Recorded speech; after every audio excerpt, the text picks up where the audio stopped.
তৃতীয় ইস্যু হচ্ছে discipline life. এটা কিন্তু ডিসিপ্লিনের সময়, প্রত্যেকটা কাজ ডিসিপ্লিনের মধ্যে করেন। ভাইরা আগে বাসায় চলে আসেন, ইফতারি বাসায় পরিবার পরিজন নিয়ে ইফতারি করেন, এবং এরপরে কোরআন তেলাওয়াত আপনার প্রয়োজন একসাথে করেন। যেন আমি ফজরের পরে আমার সব বাচ্চা, আমার 4 বাচ্চা, 3 মেয়ে 1 ছেলে, এবং ওর মা, আমার মা এবং আমরা 7 জন আমাদের বাসায় ফ্যামিলি মেম্বার। আমরা এই 7 জন একসাথে সকালবেলা কোরআন তেলাওয়াত করি ফজরের পরে। আমি সাধারণত ঘুমাই না, বাচ্চাদের যেহেতু পরবর্তীতে ক্লাস থাকে, এখন ওদেরকে বলেছি যে ওরা ফজরের পরে 1 থেকে 1.5 ঘন্টা ঘুমাতে পারবে, কিন্তু সেটাও 6টার আগে, সূর্য ওঠার আগে না। সূর্য ওঠার পরে তারপরে তারা ঘুমাতে যেতে হবে। কমপক্ষে 1 থেকে 1.5 ঘন্টা ফজরের পরে কোরআন তেলাওয়াত করতে হবে। এবং মাগরিবের পর থেকে এশার সময় আপনাদের জন্য মোস্ট প্রোডাক্টিভ টাইম কখন জানেন? যেমন আমার ফ্যামিলিতে আমি যেটা করি, আমার ফ্যামিলিতে আমি বলছি মোস্ট প্রোডাক্টিভ টাইম হলো 2টা। একটা হলো মাগরিব থেকে এশা, আর একটা হলো কি 4টা থেকে 6টা পর্যন্ত, ভোর 4টা থেকে 6টা মোস্ট প্রোডাক্টিভ।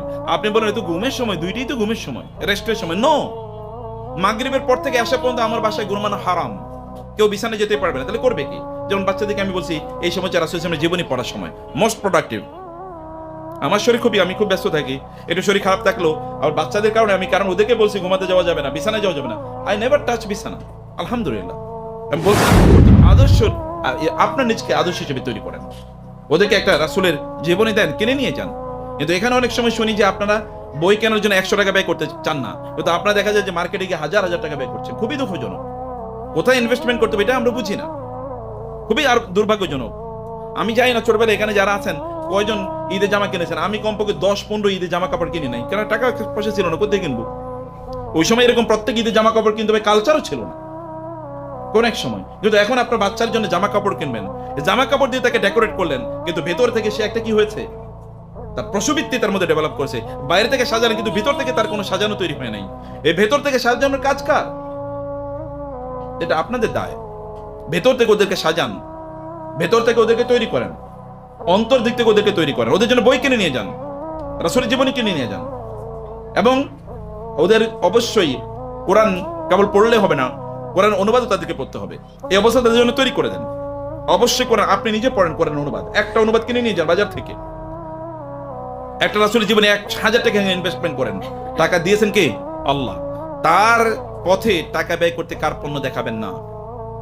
টাকা দিয়েছেন আল্লাহ, তার পথে টাকা ব্যয় করতে কার্পণ্য করবেন না। আপনাদের অনেকেই স্বপ্ন দেখেন বাচ্চাদেরকে হাফেজ বানাবেন। এখন আমি জানি এখানে ডিসিপ্লিন অনুসারে আপনারা আসেন না, বাচ্চারা আসে না, কিভাবে হাফেজ হবে? হাফেজ হোক না হোক সেটা আমার দেখার বিষয় নয়, কিন্তু কোরআন পড়ার জন্য আপনি প্রায়োরিটি দিলেন না, তাহলে কিভাবে এই সন্তানগুলো দিনদার হবে, ভালো মানুষ হবে? আপনার ও সন্তানের দিকে তাকালে আপনার চোখটা জুড়িয়ে যাবে, আপনার মনটা জুড়িয়ে যাবে। আল্লাহ, এত সুন্দর, এত ভালো একটা সন্তান, আপনার সন্তান আপনার চোখের দিকে তাকিয়ে কথা বলবে না, কিভাবে এটা সম্ভব? এটা সম্ভব যদি ওদের শেখে। ওদেরকে আমি বলছিলাম যে ওদেরকে সফল হওয়ার জন্য আপনাদের প্ল্যান করতে হবে, ওরা কিভাবে সফল হবে। আপনার সন্তানকে দেখে আপনার চোখটা জুড়িয়ে যাক, এরকম ও দেখতে কত সুন্দর তা না। সৌন্দর্য ফিজিক্যাল না, সৌন্দর্য হচ্ছে কিসের? এটা আধ্যাত্মিক ইস্যু। সৌন্দর্য চরিত্রের জিনিস, চরিত্র। বহু মানুষের চেহারা খুবই সুন্দর, কিন্তু ওরে দেখলে ফেরাউনের চেয়েও ভয়াবহ মনে হয়। আছেন এরকম? চেহারা সুন্দর বটে, কিন্তু তার কথাবার্তা, প্রত্যেকটা শব্দ পারবে এমনভাবে বলে মনের জন্য মারবে, এমনভাবে তাকায় মনের জন্য খেয়ে ফেলবে। আবার কিছু কিছু লোক আছে চেহারা হয়তো বা ধরেন ওই রকম কি বলে না, এরকম মানে চেহারা ফিজিক্যাল সৌন্দর্য তো এরকম নাই, কিন্তু তার আচরণ দেখলে মুগ্ধ হয়ে যেতে হয়। আচরণ দেখে মুগ্ধ হয়ে যেতে হয়। একজন ইলাস্ট্রিয়াস ব্যক্তির একটা গল্প শুনছিলাম, এরকম ইলাস্ট্রিয়াস ব্যক্তি, তিনি হচ্ছেন নিগ্রো, মানে ব্ল্যাক। তো তিনি কৃতদাস। তো তার মনিব তাকে আবার খুব চরিত্রের কারণে খুবই পছন্দ করতেন তাকে, চরিত্রের কারণে। যেমন আতা ইবনে আবি রবাহের নাম শুনেছেন, আপনারা যদি নাম না শুনে থাকেন তাহলে আপনারা বাজার থেকে একটা বই কিনে নিয়ে আসবেন। বইটার নাম হলো সাহাবীদের ঈমান দীপ্ত জীবনী। সাহাবীদের কি ঈমান দীপ্ত জীবনী, এটা বইটা বাজার থেকে কিনে নিয়ে আসবেন, পড়বেন। সেখানে আব্দুর রহমান রাফাত পাশা, তিনি একজন মিশরীয় তিনি লেখক, বাংলা বইটি অনুবাদ হচ্ছে, অসাধারণ বই। মানে এটা আপনি গিলতে থাকবেন এরকম, মানে মনে যেন বইটা আমি খাই, এইরকম টাইপের বই। তো তিনি সেখানে উল্লেখ করেছেন আতা ইবনে আবি রবাহ, এখানে তাবিঈদের ইমাম দীপ্ত জীবনী, তার একটা সিরিজ মহিলা সাহাবীদের ইমাম দীপ্ত জীবনী এ নামেও আছে, এই 3টা সিরিজ তার আছে। তো সেখানে তিনি আতা ইবনে আবি রবাহের কথা বলছেন। আতা ইবনে আবি রবাহ এমনি শর্ট, দেখতে নিগ্রো, এমনি তিনি ব্ল্যাক, প্রচন্ড নিগ্রো কালো, কিন্তু তার জ্ঞানের অবস্থা এরকম ছিল, বলা হয়েছে মক্কায় যতক্ষণ আতা ইবনে আবি রবাহ থাকবে ততক্ষণ কারো ফতোয়া দেওয়া চলবে না, সবার ফতোয়া দেওয়া নিষিদ্ধ, ওনার উপস্থিতিতে কেবল কথা উনি বলবেন, আর কেউ কথা বলবেন না। কোন লেভেলের স্কলার হয়েছেন, অথচ দেখার চেহারা কিন্তু ততটা ইমপ্রেসিভ না। আমি বলছিলাম একজন ব্ল্যাকের কথা, তো তিনি তার মনিব তাকে খুবই পছন্দ করেন চরিত্রের কারণে, ব্যবহারের কারণে, সুন্দর করে কথা বলে এবং ভালো করে আচরণ করে। এবং উনি পছন্দ করতেন বাঙ্গি। কি পছন্দ করতেন? বাঙ্গি। তো মনিব বাজার থেকে, মানে মাস্টার তার মালিক বাজার থেকে বাঙ্গি কিনে নিয়ে এসে বললেন তুমি খাও। তো বাঙ্গি দিচ্ছিলেন কেটে, মালিক বাঙ্গি কেটে দিচ্ছে, উনি খাচ্ছেন, কৃতদাস খাচ্ছেন খুবই প্রশান্ত বদনে তিনি খাচ্ছেন, কিন্তু মনিবকে একটু অফার করছেন আপনি একটু খান। মনিব চিন্তা করলো ওরে কি ঘটনা, ও তো এরকম না, আমার একটু খাইতে বললো না। সর্বশেষ লাস্ট টুকরাটা তিনি বললেন আচ্ছা ঠিক আছে এই টুকরা আমি খাবো, এটা তুমি খাইও না। বলে আপনি খাবেন? আচ্ছা ঠিক আছে খা। উনি মুখে দিয়ে থুথু করে ফেলে দিলেন, এত তিতা, এটা এত তিতা। তো বললো কি, বলে এত তিতা, এটা কি এই অংশটাই তিতা নাকি এরকমই তিতা ছিল? বলে পুরাটাই তো এরকম তিতাই তো। তো তুমি যে খেলে তোমার চেহারাতে কোনো বিকৃতি দেখলাম না, দেখলাম তুমি এত প্রশান্ত ভাবে খাচ্ছ। তিনি বলেন আমি তো বাঙ্গি খাচ্ছিলাম না, আমি আপনার ভালোবাসা খাচ্ছিলাম, আপনি বাজার থেকে কিনে নিয়ে এসছেন, আমি কিভাবে বলি যে জিনিসটা তিতা? আচরণ চরিত্র কেমন। এখন আপনারা বোনেরা আমার রান্না করেছেন, কত কষ্ট করে পুড়ে পুড়ে রান্না করেছেন, এরপরে স্বামী এসে বলবে কি রান্না করছো, খাইলাম না, এগুলো লবণ হয় নাই। অত স্বামী বলতে পারতো এত মজা হয়েছে, যদি আরেকটু লবণ হইতো তাহলে মনে হইতো জান্নাত থেকে খাবারটা আসছে মাত্র। আপনাকে ইউ কুড হ্যাভ ক্রিয়েটেড লাভ, কিন্তু কি হলো ডিজাস্টার। উনি যত কষ্ট করে রান্না করলেন এইটাও গেল, এরপরে রিলেশনটাও কি ধ্বংস হয়ে গেল। You could develop your relation, অথবা you should have developed your relation.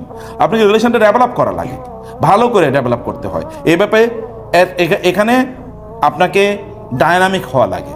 বাচ্চাদের সাথেও এরকম ডায়নামিক হন। ভাইয়েরা, সন্তানদেরকে সফল বানান। সফলতা দুনিয়ার মানদণ্ডে মনে করবেন না। চেহারায় জিমে পাঠাচ্ছেন, বডি বিল্ডার হচ্ছে, এই বডি বিল্ডার দিয়ে করবে কি? কয়েকদিন পরে বিয়ে শাদী করালে বউয়ের সাথে মারামারি করবে, এতটুকু বডি বিল্ডিং এর কাজে লাগবে। শয়তানের সাথে কিন্তু মারামারি করতে পারবে না, শয়তানের সাথে মারামারি করতে পারবে না, কারণ ও ফজর নামাজ পড়তে পারবে না। শয়তানের ঘুম পাড়িয়ে রাখবে। সারা রাত সিনেমা দেখেছে, এরপরে ফজরের নামাজ পড়তে পারে নাই, জোহরের নামাজ পড়তে পারে নাই, আসরের নামাজ পড়তে পারে নাই, মাঠ থেকে খেলে এসছে ভয়াবহ ভাবে কি ভালো করে এসছে, সে সব জায়গায় খুব ভালো। তো সব যে বলেছে যে মেয়ের কাছে, মেয়ে বিয়ের জন্য এসছে, যে আমার কোন এক জায়গায় পাত্রী দেখার জন্য গেছে, তো ছেলের বিবরণ কি, ছেলে এই এই এই এই এই এই এই এরকম এরকম আছে, সব কিছু ভালো করে, কি শুধু একটু মদ খায়, আর কিচ্ছু কোনো ইয়া নেই, সমস্যা নেই, সব ভালো। কি করে? একটু শুধু মদ খায়। তাহলে ভালো কি? তাহলে ভালো কি? তা আপনার বডি বিল্ডার বানাইছেন আপনি, ম্যাথ অলিম্পিয়াডে সে সারা পৃথিবীর, বাংলাদেশে সে চ্যাম্পিয়ন হয়েছে, সায়েন্স অলিম্পিয়াডে অনেক ভালো, কিন্তু আল্লাহর ইবাদতের ক্ষেত্রে জিরো। মানে ওইখানে শয়তানের প্যারালালি আছে, শয়তান যে অবস্থানে আছে ও সেই অবস্থানে আছে। তাহলে কোন সফলতা? এই সফলতা কি ধুয়ে খাবে পরবর্তীতে? এটা কিয়ামতের দিনের পরে দেখবেন যে সত্যিকারের সফলতা কি। সেদিন যখন আল্লাহ জিজ্ঞেস করবে তুমি তোমার সন্তানকে কি করেছিলে, বলো, তোমার সন্তানের প্রতি কি দায়িত্ব পালন করেছিলে, সেদিন বলবেন যে আমি রান্না করেছিলাম, ওকে সকালবেলা ভোরে স্কুলে নিয়ে যেতাম, আবার নিয়ে যেতাম, কোচিংয়ের টিচার আসতো, আবার প্রাইভেট টিচার আসতো, তার এই পরীক্ষা সেগুলো ওইখানে নিয়ে গেছে, ওইগুলো সব বলবেন। দেখেন তখন পার পাওয়া যায় কিনা। কাফা বিনাফসিকাল ইয়াউমা আলাইকা হাসিবা, নিজের বিচারটা নিজে আজকে করেন যে আমি যা করছি এটা কি ঠিক করছি কিনা। শুধু অর্থনৈতিক, বোনেরা কেবলমাত্র কান্নার চোখে আমি আমার মা বাবাকে কত কষ্ট দেখেছি, আমার সন্তানরা যেন এই কষ্ট না করে। ইমোশনাল কোন কষ্ট? খাবারের কষ্ট, খাবারের কষ্ট ওই কষ্ট বলে। এই যে আমার এখানে সোনালী মায়েদের গল্প, এটা আপনাদের জন্য বইটি নিয়ে এসে, বইটি আপনি নিয়ে যাবেন, 2টা বই আছে এখানে। সোনালী যুগের মায়েরা, ওই যে আমি যেই সকল নবী রাসূলদের অথবা যেই মায়েদের গল্প আপনাদেরকে বলেছি, এই গল্পগুলো এখানে আছে। গল্প এগুলো অথেন্টিক গল্প, বানোয়াট কোনো গল্প না। কিন্তু এখানে যে কথাটি আমি সেই জায়গায় যে বিষয়টা আমি বলছিলাম, যেমন আপনারা জানেন জুবাইর ইবনুল আওয়াম রাদিয়াল্লাহু তাআলা রাসূল সাল্লাল্লাহু আলাইহি ওয়াসাল্লামের আপন ফুফাতো ভাই। রাসূল সাল্লাল্লাহু আলাইহি ওয়াসাল্লামের ফুফুর নাম হলো সফিয়া বিনতে আব্দুল মুত্তালিব। সফিয়ার ছেলে ছিল জোবায়ের রাদিয়াল্লাহু তাআলা আনহু। জোবায়ের কিন্তু সাধারণ কোনো যোদ্ধা না, পৃথিবীর শ্রেষ্ঠতম যোদ্ধার মধ্যে একজন। এই জোবায়েরকে তিনি কি করতেন, মরুভূমিতে নিয়ে ফেলে রেখে আসতেন। উত্তপ্ত মরুভূমি, এখন যে কি কয়েকদিন আগে রোদ গিয়েছিল, রোদটা কেমন গেছে একটু দেখেন। উত্তপ্ত মরুভূমিতে রেখে আসতো। লোকেরা বলতো তুমি এত পাষাণ কেন, মা হিসেবে তুমি কেমনে এটা করো? তিনি বলেন, যেই ছেলে মরুভূমি এর রোদ তাপ সহ্য করে টিকে থাকতে পারবে না, ও আল্লাহর দিনের জন্য জিহাদ করবে কিভাবে? তাহলে ওই ছেলে দিয়ে আমি করবো কি? আমি কি ওকে শুধু খাওয়াবো, ওকে শুধু লালন পালন করবো? এর নাদুস নুদুস একটা চেহারা হবে, শরীর হবে, ওইখানে আপনার কি বলে একটু জ্বর হইলে তারপরে আর ঘুম থেকে উঠতে পারে না, এর মধ্যে বডি বিল্ডার বানিয়েছি, কোনো কিছু নাই, শরীরে কোনো স্ট্রেংথ স্ট্যামিনা নাই, তো ও যুদ্ধ করবে কিভাবে? এবং সত্যিকার অর্থে তিনি কত বড় বীর যুদ্ধ হয়েছেন জানেন? কত বড় বীর যুদ্ধ! রাসূল সাল্লাল্লাহু আলাইহি ওয়াসাল্লাম বলেছেন প্রত্যেক নবীর জন্য হাওয়ারি থাকতো, আর আমার জন্য হাওয়ারি হলো কে? জুবায়ের ইবনুল আওয়াম। মানে প্রত্যেকের পার্সোনাল সেক্রেটারি, যিনি তাকে রক্ষা করবেন, একেবারে তার সাথে বডির সাথে লেগে থাকতেন সিকিউরিটি গার্ড হিসেবে, আমার হাওয়ারি হলো এই যে জুবায়ের। কেমন যোগ্য করে আল্লাহ রাসূল, মানে আল্লাহ রাসূলের জন্য তিনি তাকে তৈরি করেছেন, বা মা কিভাবে তাকে তৈরি করলেন। আপনি কেবল খাওয়ানো কি সফলতা মনে করবেন না, আপনার বাপ দাদারা কষ্ট করেছে, আপনার নিজেরা কষ্ট করছেন, দেখছেন ছেলেরা যেন কষ্ট না করে। আমি ভালো স্কুলে পড়তে পারি নাই, ওরে ভালো স্কুলে পড়াবো, ভালো ইউনিভার্সিটিতে পড়াবো, তো ভালো ইউনিভার্সিটি যত ভালো জায়গায় পড়ালেন তত জাহান্নামের কাছাকাছি গেল। ভালো মানে কি? ভালো মানে হচ্ছে তাকে জান্নাতের পথে নিয়ে গেলেন কিনা। ওর রিজিকের দায়িত্ব আল্লাহ তাআলার, কিন্তু ওকে জান্নাতে নেয়ার দায়িত্ব আপনার। আপনাকে সে পথ দেখাতে হবে। এই পথগুলো আপনারা তৈরি করবেন, সযত্নে তৈরি করবেন। কথাগুলো শুধু শুনেই যাবেন এরকম না, মনে করবেন যে ওনাদের কাজই হচ্ছে শুনিয়ে দেওয়া। আপনার না শুনলেও পৃথিবীতে শোনার মতো বহুত লোক আছে। আপনার জান্নাতে যদি না যান তাহলে এটা আপনাদের দায়িত্ব। আমাদের দায়িত্ব, মাদানী সাহেবের দায়িত্ব অথবা রাকিবের দায়িত্ব, আমাদের দায়িত্ব শুধু কথা বলে যাওয়া। আপনি মনোযোগ দিয়ে শুনলেন কি শুনলেন না, এটা আপনার ইস্যু। কোন একদিন তখন বলবেন ইয়া হাসরাতান, ইয়া ওয়াইলানা, ইয়া ওয়াইলাতা। সেদিন আপনি হয়তো বলবেন যে হায় লাম আত্তাখিজ ফুলানান খালিলা, অমকের যদি বান্ধবী না বানাইতাম, অমকের যদি বন্ধু না বানাইতাম। ইয়া লাইতানি ইত্তাখাযতু মা'আর রাসূলি সাবিলা, হায় নবী রাসূলের কথা যদি শুনতাম, তাদের কথা অনুযায়ী যদি চলতাম। সেদিন বলে তো কোনো লাভ নাই, সেদিন আফসোস করে কোনো লাভ হবে না। আফসোস যা করে এখানে করে যান। সেদিন চোখের পানি ফেলতে হবে, সেদিন চোখের পানি পেলে কোনো লাভ হবে না। আজকে চোখের পানি ফেলতে হবে এবং বাচ্চাদেরকে সত্যিকারে ওদেরকে সফল বানান। সত্যিকার সফলতা ভালো মানুষ হওয়া, সত্যিকার সফলতা জ্ঞান অর্জন তারা করবেই। জ্ঞান অর্জন বড় কোনো শিক্ষা প্রতিষ্ঠানে করলেই হয় না। আমরা গ্রামে পড়েছি, এখানে যে শেখদেরকে জিজ্ঞেস করলে দেখবেন অধিকাংশ গ্রামে পড়ছে। যেই শিক্ষা প্রতিষ্ঠানে পড়ছি ওটার নাম হয়তো 10,000-এর মধ্যেও নাই। জ্ঞান বিতরণ, জ্ঞান দেয়া এটা আল্লাহর কাজ। আপনি রিজিক দেয় এটা আল্লাহ সুবহানাহু ওয়া তাআলার কাজ।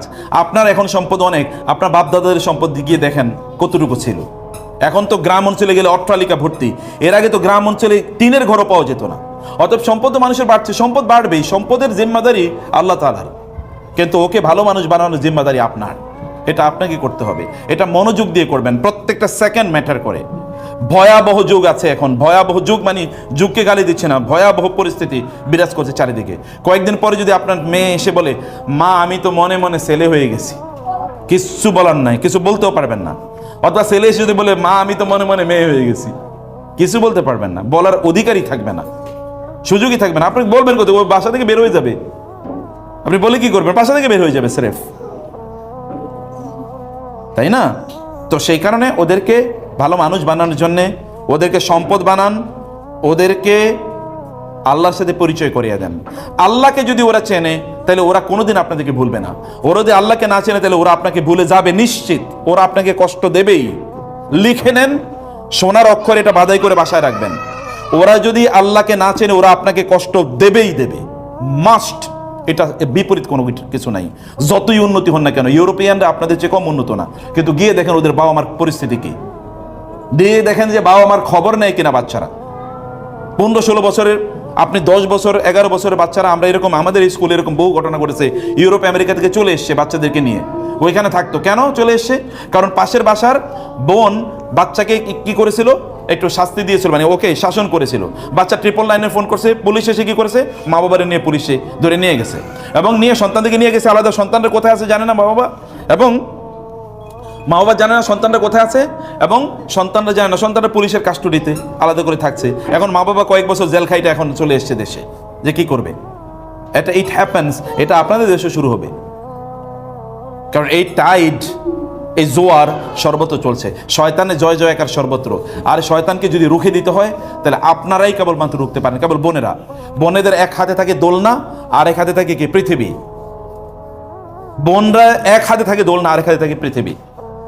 ওমর রাদিয়াল্লাহু তো বলেছেন যে আমার বাবার শাসন আমাকে ভালো মানুষ বানাইছে, আদারওয়াইজ আমি ভালো মানুষ হতাম না। আমার বাবার শাসন আমাকে ভালো মানুষ বানিয়েছে। আমার বাবা যদি আমাকে শাসন না করে, আমাকে ছোটবেলায় তিনি মার দিয়েছিলেন। আমি বলি না আপনাদের বাচ্চাদেরকে মার দেবেন, কিন্তু আপনাদের বাচ্চাদেরকে কে শাসন করবে? এই শাসন করার কাজ আপনাদের। ওরা মনে যা চাইছে তাই তাদেরকে কিনে দেবেন, এটা মনে করবেন যে আপনি ভালো কিছু করছেন। ওদেরকে যা চায় তা মাঝে মাঝে কিনে দেবেন না, যেন ওরা বুঝে যাই চায় তাই পাওয়া যায় না, এটা যেন তারা বুঝে না, যাই চায় তা পাওয়া যায় না। ব্রেক কষতে হয় মাঝে মাঝে জীবনের, এগুলো দিতে হয় মাঝে মাঝে। হাঁটে নিয়ে আসবেন মাঝে মাঝে স্কুলে, হাঁটো, দেখো, মাঝে মাঝে বস্তিতে নিয়ে যান যেখানে মানুষ কষ্টে আছে, এগুলো মাঝে মাঝে সেগুলো দেখান। বিভিন্ন জায়গায় ওদেরকে পরিস্থিতিটা দেখান, তাহলে ওদের মধ্যে রিয়েল ফিলিং তৈরি হবে। ওদের মাধ্যমে ভালো কাজ করান। আপনার রান্না, আপনি ওরা খাওয়া দাওয়া করছে, প্লেটটা আপনি কেন ধুইবেন?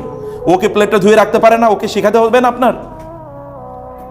ওর জুতাগুলো সে ঠিক করে রাখুক তার বাসায়, এগুলো সে করুক, কিছু কাজ তাকে দিয়ে করান, যেন তার মধ্যে এই অবস্থা তৈরি হয়, যেন এই সকল জিনিসগুলো সে বুঝে, যেন মনে করতে না হয় আপনার সামনে আপনার বাসায় যে সকল কাজের মানুষ আছে তাদের সাথে খারাপ আচরণ করবেন না, ড্রাইভারদের সাথে খারাপ আচরণ করবেন না, নাইলে ওরা সন্ত্রাসী হিসেবে ডেভেলপ করবে, পরে কিছুদিন পরে ড্রাইভারদেরকে মারবে, অথবা বুয়াদেরকে তখন ইলেকট্রিক হিট ওই যে শেক দেবে। দেখেন না আপনারা, বড় বিশাল বড় অমকের মেয়ে, অমকের স্ত্রী, তারপরে কি কাজের বুয়ারে আপনার আয়রন দিয়ে তাকে শেক দিয়েছে, অথবা ছয়তলা থেকে ফেলে দিয়েছে।